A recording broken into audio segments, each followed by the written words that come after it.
Bismillahirrahmanirrahim. Assalamualaikum warahmatullahi wabarakatuh. Salam sejahtera bagi kita semua. Perkenalkan, nama saya Sukirman SSTMIL. Saya salah satu dosen di program studi Politeknik STTT Bandung di bawah Kementerian Perindustrian dengan nomor NIDE 430703721. Video ini dibuat dalam rangka memenuhi persyaratan SERDOS PDD UKT-PT atau persyaratan diri dosen dalam unjuk kerja Tridharma Perguruan Tinggi. Pada video pembelajaran yang akan saya sampaikan adalah mata kuliah pencapaian 1 praktikum dengan bobot 1 SKS yang disampaikan pada semester 4. Praktikum pencapaian 1 ini dengan kode 19420411304. Pada mata kuliah praktikum ini, mahasiswa akan belajar mengenai pembuatan gambar dan film, alat cetak kasa datar atau flat screen, dan kasa putar atau rotary screen. Kemudian pemindahan gambar ke alat cetak, pengenalan bermacam pengental, dan cara pembuatan pengental. Pembuatan pasta cat, cara pencapan pada kain yang terbuat dari serat alam, dan menggunakan berbagai macam cat warna yang sesuai serta faktor yang berperanan dalam proses pencapan.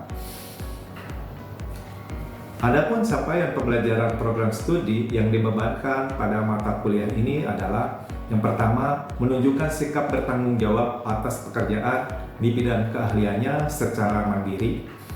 Kemudian yang kedua, menguasai prinsip dan teknik perancangan sistem, teknik penyempurnaan, pengetahuan tentang perkembangan teknologi terbaru dan terkini, khususnya di bidang tekstil, memenuhi standar yang berlaku dan atau disepakati, kemudian mampu menerapkan pemikiran logis, kritis, inovatif, bermutu dan terukur dalam melakukan pekerjaan spesifik di bidang keahliannya, serta sesuai dengan standar kompetensi yang bersangkutan. Adapun capaian pembelajaran mata kuliah pencapaian ini adalah yang pertama, mahasiswa mampu menjelaskan dan melakukan proses pembuatan kasa untuk pencapan dari pembuatan desain hingga proses exposure dan pembuatan kasa. Kedua, mahasiswa mampu menjelaskan dan melakukan proses pencapan pada kain selulosa dan kain protein. Kemampuan akhir yang diharapkan di pertemuan 1-6 yaitu mahasiswa mampu menjelaskan definisi pencapaian tekstil, alat-alat serta mesin-mesin yang digunakan pada proses pencapaian tekstil, proses pembuatan gambar, desain, pembuatan klise, film, tracing, kemudian juga proses pembuatan kasa baru dan penghapusan kasa lama atau stripping, serta proses pemindahan gambar ke klise atau proses exposure. Kemudian pemeriksaan, perbaikan dan pemuatan kasa atau retouching dan hardening. Selanjutnya di pertemuan ke-7-14, mahasiswa akan diharapkan mampu menjelaskan proses pencapaian kain kapas dengan cat warna pigmen menggunakan desain tunggal dan desain repeat, pencapaian dengan cat warna reaktif metode 1 tahap dan 2 tahap, kemudian pencapaian pada cat warna naphtol, pencapaian cat warna bejana, dan juga pencapaian pada kain sutra dengan cat warna asal. Untuk selanjutnya, saya akan menyampaikan pembelajaran praktikum pencapaian 1 ini pada mahasiswa tingkat 2 semester 4 di pertemuan ke-7, yaitu pencapaian dengan cat warna pigmen pada kain selulosa yang berlokasi di Laboratorium Pencapaian dan Penyempurnaan di Gedung Sinergi Politeknik STTT Bandung. Terima kasih, selamat mengikuti. Bismillahirrahmanirrahim. Assalamualaikum warahmatullahi wabarakatuh. Waalaikumsalam warahmatullahi wabarakatuh. Oke, selamat pagi. Pagi. Apa kabar? Sehat? Baik, pada hari ini kita akan melanjutkan praktikum pencapaian 1. Ya. Materi minggu lalu, saudara apa? Sudah? Pembuatan kasa. Ya, hari ini kita akan mulai praktikum pencapaian pigmen. Ya. Nah, sebelum kita praktek ya, kita harus berdoa dulu ya, supaya diberi lancaran ya. Baik, untuk berdoa kita mulai sesuai dengan agama masing-masing. Berdoa mulai.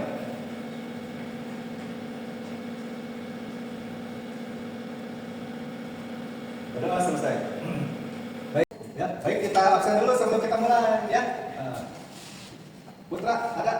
Ya, Mesa, Amel, ya, Risma, ada ya. Alfredo, ya, Nisrina, Mutia, ya, Rizka, ya, Raihan, ya, Sani, ya, Farid, ya.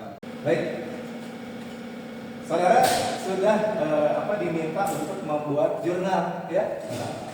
Jadi tiap pertemuan ya, dari mulai minggu ke-7 sampai nanti minggu ke-15 ya, saudara harus membuat jurnal.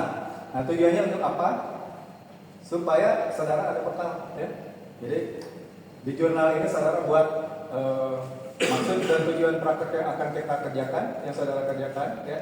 Kemudian nanti juga hasil ya, hasil dari praktek. Nah, nanti kita diskusikan bersama ya. Baik, untuk jurnal, saudara sudah buat pencapan pigmen, pencapan jadwal pigmen. Saudara sudah membuat untuk kain apa? Untuk kain kapas ya, resep pengental induk. Nah, jadi kenapa harus bikin pengental? Nah, saudara sudah belajar pencelupan ya, saudara sudah belajar kalau pencelupan tujuannya apa? Pewarnaan kain secara merata dan permanen. Apa bedanya dengan pencapan? Ada yang memakai kain hasil pencapan? Nah, ada. Raihan ya. Itu apa? Itu hasil pencapan. Cirinya apa? Hasil pencapan. Adanya motif. Nah, motif. Kalau pencelupan apa? Kainnya berwarna. Contohnya apa? Ini banyak di kerudung ya.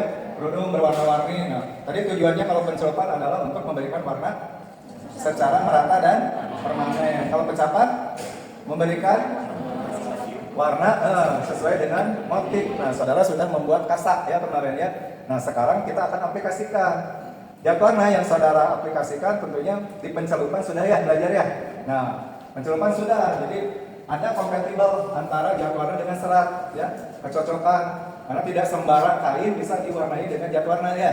Nah, tentunya harus sesuai jat warna, jat pembantu yang kita aplikasikan. Kalau tidak sesuai bagaimana? Misalnya mencelup kerudung bahannya apa? Polyester. Nah, polyester dicelup dengan jat warna dispersi ya. Prinsipnya apa? Kalau pencapan dengan pencelupan bedanya? Nah, bedanya dari kalau pencelupan kita perlu medium ya, mediumnya adalah air. Kalau pencapan pengental ya. Kita pakai pengental. Kenapa pakai pengental? Nah, karena pengental tujuannya apa? Kalau pencapan tidak pakai pengental, pakai air, dia akan hasilnya bleber ya. Nah, pengental apa yang bisa kita gunakan untuk proses pencapan? Jadi kemarin di teori sudah ya. Jadi sebelum praktek kita ada teori ya, bahwa kalau pencapan itu menggunakan beberapa macam pengental ya, pengental alam, pengental sintetik, ada pengental emulsi ya. Nah, pengental khusus ya, yaitu pengental diantaranya satu pengental emulsi ya. Nah, emulsi dibuat dari apa? Nah, sudah ditulis ya kemarin. Nah, apa? Dari ya minyak tanah ya. Jadi pasta non polar dan polar ya. Jadi ada minyak tanah, ada air ya. Nah, minyak tanah dan air bisa bersatu tidak? Tidak bisa. Supaya bersatu pakai apa? Nah, harus ditambahkan emulsifier atau emulgator ya. Nah, kemudian kemarin kita teori sudah ya bahwa fase emulsi itu ada dua ya, betul. Apa saja? Ya, oil in water dan water in oil. Artinya apa? Nah, oil in water. Kalau oil in water artinya yang banyak yang mana? Air. Berarti airnya berapa banyak? Nah, di dalam pencapan kita kemarin juga sudah diteorikan bahwa pengental yang dibuat harus dalam, kalau di pencapan 1000 gram atau 1 kilo ya. Kalau di pencelupan berapa? Kalau di pencelupan saudara menghitung resep celup, nah itu dihitung per metode ECHOS, metode peredaman, nah, dengan menghitung float atau liquid ratio. Jadi berat apa? Jumlah zat warna terhadap berat bahan ya. Nah, tapi kalau di pencapan kita patok 1 kilo ya. Nah, kemudian setelah buat pengental, saudara nanti membuat resep pasta cap ya. Nah, resepnya bagaimana? Nah, untuk pencapan binder, kemudian apa lagi? Ada untuk katanya ada urea, ada gliserin ya. Kemudian ada apa lagi? Ada DAP. Pengental apa? Nah, saudara mau buat emulsi atau yang sintetik tekanan? Nah, boleh nanti dicoba. Sebagian ada yang nyoba pakai pengental emulsi, ada yang pengental sintetik tekanan, gitu ya. Nah, kalau pengental emulsi kita pakai minyak tanah. Zaman dulu minyak tanah masih banyak, ya. Oh, sekarang minyak tanah harganya berapa? Minyak tanah dengan bensin hampir sama ya. Oh, berapa bensin? 14, 13 ribu, 15. Nah, minyak tanah lebih mahal ya. Kalau dulu minyak tanah harganya lebih murah. Ya. Urea gliserin, nah, DAP cukup 5 sampai 10. Pengental 600 sampai 700 ya. Kemudian di pencapan juga ada istilahnya balance ya. Nah, balance itu nanti menyesuaikan dengan viscositas. Ini berapa? Nah, 1000 gram ya. Ini pasta cap kalau kita buat 1 kilo ya. Nah, kenapa harus dibuat pasta cap? Dengan berapa viskositas yang diperlukan untuk pencapan? Nah, jadi kalau di pencelupan ya, saudara biasanya ada evaluasi hasil akhir ya. Nah, apa saja kalau di hasil pencelupan yang dievaluasi? Kerataan warna harus rata. Saudara mencelup warna belang, mau beli nggak? Oh, apalagi di industri nanti ya. Saudara nanti di pencapan juga sama ya. Jadi kalau pencapan dengan area tertentu dia harus rata. Tapi dengan beda motif, kan biasanya kalau pencapan tergantung motif tuh itu di pakaian raihan ada berapa motif tuh banyak ya. Ya. Kalau 5 berarti nanti ada 5 warna gitu ya. Nah, 5 warna berarti konsentrasi warnanya juga nanti divariasikan ya. Di pencapan juga ada proofing, mencikala juga ya. Di industri nanti di laboratorium saudara harus memperhitungkan berapa kebutuhan dari pasta cat ya, per kilo, per pasta ya. Nah, nanti ini ada berapa kelompok? 5 kelompok ya? 4 kelompok, 5 kelompok? 4 kelompok ya. Satu kelompok terdiri dari berapa orang? 5 orang. Berarti nanti kita variasikan apa yang berpengaruh ya. Baik, di sini untuk pencapan zat warna pigmen, nah ya. Masing-masing zat ini berpengaruh. Di resep pencapan, pencelupan kita ada zat pembantu yang spesifik ya. Kalau pencelupan zat warna kemarin yang sudah reaktif ya. Reaktif sudah. Terus itu perlu apa saja zat-zat pembantunya? Kain apa yang bisa diwarnai? Nah, di pencapan juga sama. Ini juga pigmen juga sama ya. Nah, di sini ada tadi zat warna pigmen. Tadi disebutkan bahwa zat warna pigmen tidak punya afinitas. Nah, dia perlu dibantu dengan binder atau binder ya. Binder itu dia prinsipnya. Nah, jadi kalau misalnya ini serat ya, maka zat warna ada di permukaan ya. Di permukaan dilapisi oleh lapisan film. Lapisan filmnya adalah binder ya. Nah, prinsipnya binder ini adalah suatu monomer tadinya ya. Monomernya apa? Ada stirena, kemarin sudah ada ya. Ada stirena, ada benzen, ada apa lagi? Ada bermacam ya. Ada akrilat juga, ada binder ya. Nah, monomer ini nanti akan berpolimerisasi ya. Mono artinya dia satu ya, masih satu. Kemudian dia akan berpolimer ya. Membentuk lapisan film ya. Perlu apa? Nah, ini perlu bantuan temperatur suhu tinggi. Suhunya berapa? Di atas 140 derajat ya. Jadi ini 140 derajat. Waktunya berapa? Waktunya bisa 2 sampai 3 menit.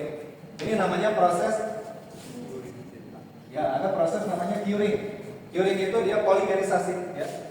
Nah, polimerisasi binder di permukaan serat kain ya. Makanya untuk hasil zat warna pigmen itu dia akan kaku ya. Nah, ini ada hasil sampelnya bunga bajunya ya. Nah, Cirinya kalau dipegang dia agak kaku karena ada lapisan binder. Tapi kalau hasil pencelupan yang lain, misalnya kalau kapas bisa dicap dengan jadwal apa? Reaktif, sejana, apa lagi? Laptop. Nah, jadwalnya akan masuk di dalam pori-pori. Nah, kalau kita handfeel, kita pegang dia akan tidak kaku, dia lebih lembut, ya. Tapi kalau pigment, nah, ya ada lapisan film. Syarat binder apa? Nah, syarat binder sudah ya ditarik bahwa dia harus membentuk jaringan 3 dimensi atau cross-linking, ya. Apalagi dia tidak mempengaruhi warna. Jadi binder itu tidak memberikan warna atau tidak bereaksi merusak zat warna, ya. Nah, dia hanya praktisi. Kemudian apalagi akan dia terjadi tadi ya dengan proses adanya UV, perlu suhu tinggi dan perlu. Nah, di sini ada urea. Urea fungsinya untuk apa? Nah, karena di sini nanti di backing, ya, ini suhu tinggi, pakai apa? Backingnya, nah, pakai stanker, ya, suhu tinggi, pakai stanker. Saudara dicelup sudah pakai stanker? Sudah ya, itu sudah tidak asing. Jadi nanti pakai stanker di backing terjadi proses polimerisasi, ya. Nah, ini urea atau gliserin itu zat untuk menjaga kelembaban atau zat higroskopik, ya. Kenapa harus dijaga kelembaban? Karena kalau suhu tinggi, apalagi waktunya lama, dia akan cepat kering. Kalau kering gimana? Kainnya akan gosong, ya. Kemudian ada DAP. DAP itu apa rumusnya? Nah, kemarin kita sudah ya. Di amonium fosfat. Di amonium fosfat. Nah, amoniumnya ada 2, ada unsur fosfat. Ini akan terurai. Garam fosfat dia akan terurai menjadi apa? Asam. Jadi asam apa ini? Nah, ini perlu asam, ya. Jadi proses curing itu dia perlu asam. Asamnya dari katalis, ya. Nah, asam apa yang terbentuk? H3PO, ya. Kemudian ada pengental, ya. Nah, pengentalnya berapa banyak? Ini tentunya disesuaikan dengan viskositas atau kekentalan, ya. Cirinya gimana? Kalau untuk melihat viskositas, jadi nanti ada diuji viskositas pakai viskometer, ya. Atau kalau saudara secara visual bisa, jadi nanti pengental dituangkan, ya. Ketika diangkat pakai penghalu, dia akan jatuhnya tidak terputus, ya. Artinya itu viskositasnya bagus, ya, untuk pasta cap. Viskositas berhubungan dengan apa? Kenapa harus viskositasnya tertentu? Nah, berhubungan dengan ketajaman motif. Ya, jadi di pencelupan tadi ada keterang warna, kerataan warna. Kalau di pencapan ditambah 1, yaitu dengan ketajaman motif. Gimana mengukur ketajaman motif? Nah, ketajaman motif, nah, saudara waktu itu sudah diminta, ya, membuat segitiga. Nah, ya, segitiga yang di screen. Segitiga itu, ya, itu dari ukurannya berapa? Panjang 20. Tingginya 1 cm kan, ya. Ini nanti saudara ukur, ya, di hasil sampel, ya. Nah, misalnya saudara tadi warnanya berapa warna? 2 warna, ya. Jadi nanti warna A dan warna B, saudara nanti di antara itu ada yang ketajaman motifnya, ya. Nah, ketajaman motifnya gimana cara menghitungnya? Nah, dihitung dengan A per 20 kali 100%. A itu apa? Hasil di kain, ya. Di kain ini berapa ketajamannya? Kalau dia 20 berarti artinya A20 per 20 kali 100. Artinya ketajamannya 100%. Nah, tapi kalau apa namanya? Ketajamannya lebih, misalnya 21, 100% kan? Lebih dari 100%. Kalau lebih dari 100% artinya apa? Bleber, ya. Tapi kalau kurang, misalnya 19, nah, per 20, artinya kurang dari 100%. Kalau kurang dia tidak tajam. Jadi kalau saudara punya motif yang gambar runcing gitu, ya, ujung-ujungnya itu nanti tidak terisi oleh pasta cat. Jadi gambarnya tidak ada, ya. Tapi kalau lebih 100%, lebih dari 100%, gambarnya jadi bleber, ya. Nah, itu harus pas 100%, ya. Gimana cara buat 100%? Nah, itu sebetulnya ada ketentuannya, ya. Pasta cat itu antara 9.000 sampai dengan 13.000 centipoise, ya. Jadi saudara buat 9.000 sampai 13.000 centipoise, ya. Baik, ini untuk teorinya, ya. Sekarang kita buat dalam resep, ya. Saudara untuk satu kelompok, nanti kelompok Jadi per pasta nanti saudara buat pasta A dan B ya. Pasta A dan B untuk 5 kayu itu bisa untuk 50 gram sudah cukup ya. 50 gram. Nah, berarti kalau kita punya 4 kelompok, saudara buat gimana caranya? Nah, menghitungnya berarti 4 kelompok dikali 50 dikali 2 ya, 4 kelompok. Jadi nanti untuk minggu ini siapa yang bertugas membuat pengental induk? Nah, kelompok 1 ya. Nah, kelompok 1 membuat pengental induk. Nanti kelompok berikutnya membuat pengental induk ya. Jadi 4 kali 50 itu untuk seukuran yang saudara aplikasikan. Saudara, kenapa dibuat secukupnya ya untuk pasta cap? Nah, kalau di industri nanti kalau saudara membuat pasta cap berlebih, terlalu banyak, nanti kalau dibiarkan lama, misalnya saudara membuat berapa meter misalnya, 1000 meter ya, untuk berapa warna misalnya. Nah, satu warnanya itu mungkin nanti beda-beda ya. Ada yang perlu misalnya 400 kilo, ada yang perlu hanya 100 kilo, ada yang perlu misalnya 500 kilo ya, banyak. Nah, itu harus diperhitungkan dengan luas areanya, dengan jumlah pasta cap. Kenapa kalau lebih? Kalau lebih nanti akan mubazir ya. Nanti saudara di SP ya, bahaya ya. Jadi harus dibuat seefisien mungkin pasta cap. Kalaupun lebih boleh, tapi paling hanya lebih setengah 0,5% misalnya ya. 4 kelompok kali 50 kali 2 kali sudah ya. Nah, nanti kali ini tadi berapa? Yang diambil 700 ya? Nah, 700 berarti kali 700. Nah, nanti berapa banyak? 700 per 1000 atau 70%-nya ya yang dibuat. Nanti saudara hitung berapa ini ya. Kemudian nanti boleh yang bikin pengental A dikali 1,5 ya. Itu pengental induk. Pengental induk. Kemudian kalau untuk membuat kelompok, tadi yang berpengaruh apa? Tadi yang berpengaruh apa di pencapaian pigmen? Bisa binder kenapa berpengaruh? Ya, karena tadi untuk melapisi, kalau sedikit gimana? Kalau kurang gimana? Kalau kurang nanti bisa jadi jadwal pigmen tipis ya. Kalau terlalu tebal, terlalu banyak kaku ya. Nah, berarti harus dicari berapa konsentrasi binder yang tepat ya. Apalagi selain binder yang berpengaruh. Ya, suhu ya, temperatur, curing. Misalnya kalau terlalu tinggi dengan waktu yang lama akan terjadi tadi apa? Gosongnya, kainnya bisa gosong. Nah, sehingga dicari nanti ya temperaturnya. Nah, ini kita bagi kelompok 1, 2, 3, 4 ya. Nah, kelompok 1 ini mau kita beda dari bindernya. Boleh saudara binder dari 100 ya. Kelompok 1 mau 100, mau berapa? 100. Kelompok 2 berapa? 150. Mau beda 50? Boleh ya. 200 dan 250 gram ya. Jadi nanti ini bindernya beda. Kemudian apa lagi? Nah, ini orang per orangnya berarti ada berapa orang per kelompok? 5. Ada 5. Jadi nanti ke sana apa yang akan divariasikan? Banyak ya. Nah, bisa dari temperatur tadi ya. Boleh misalnya 140. Orang ke 1, orang kedua boleh sama. Tapi bedanya apa? Waktunya berapa? Yang ini 2 menit, yang orang kedua 4 menit misalnya ya.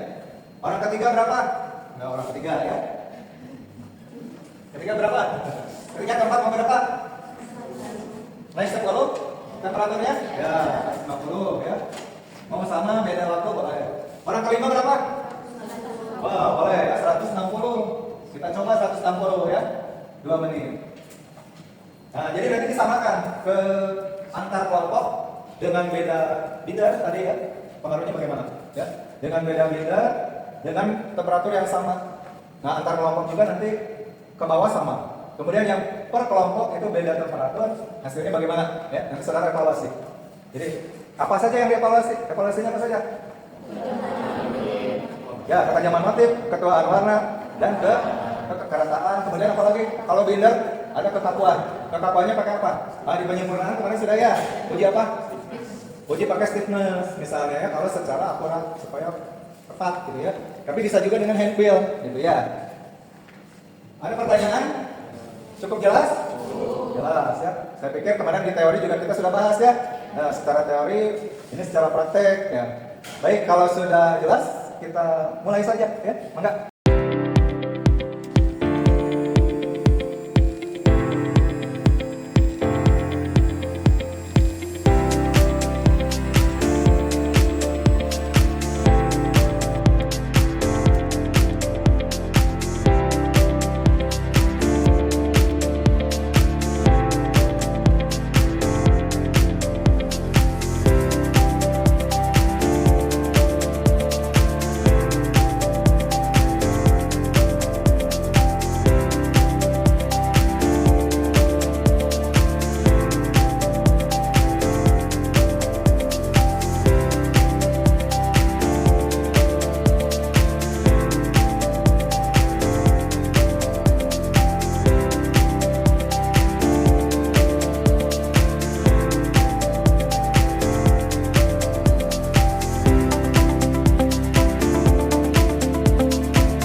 evaluasi ya. Dievaluasi ketuaan warna, kerataan warna, dan juga ketajaman motif dari beberapa variasi yang sudah saudara kerjakan ya. Kelompok 1 tadi variasinya apa? Nah, variasinya di binder. Binder berapa ya? Nah, dari 100, 150, 200 dan 250. Nah, silakan saudara evaluasi di ranking ya. Nah, tadi dari ketuaan warna, kerataan warna, kemudian ada lagi apa? Hand fill ya. Karena tadi jadwal warna pigmen itu dibantu dengan adanya binder ya. Nah, silakan dicek ya. Yang kelompok 2, jadi warnanya paling kuat ya. Terus ini warnanya. Yang pertama ini, yang kedua ini yang paling top. Ini kan 3, ini kelompoknya paling ya. Rataannya yang paling bagus ya. Ini yang selanjutnya. Ini yang ini tidak. Ini yang tidak yang apa lagi ini kita ya. Tadi mah nanti di Baik, hari ini saudara sudah praktikum ya, pencapaian 1 yaitu materi tadi pencapaian pigmen. Nah, sudah dievaluasi. Nah, nanti saudara buat laporan ya. Nah, minggu depan laporannya dikumpulkan, nanti kita periksa ya, kita lihat. Nah, tentunya nanti di sesi diskusi saudara sebutkan kenapa gitu ya, hasilnya ada yang misalnya kurang atau apa gitu ya. Itu saudara harus. Jadi di hasil itu bisa saja hasilnya tidak sesuai dengan yang diharapkan tadi ya. Nah, tapi tadi ada pengaruh ya dari masing-masing misalnya dari konsentrasi dan juga temperatur misalnya ya. Baik, kita cukupkan hari ini sampai di sini ya. Kita tutup dengan ucapan alhamdulillah. Alhamdulillah.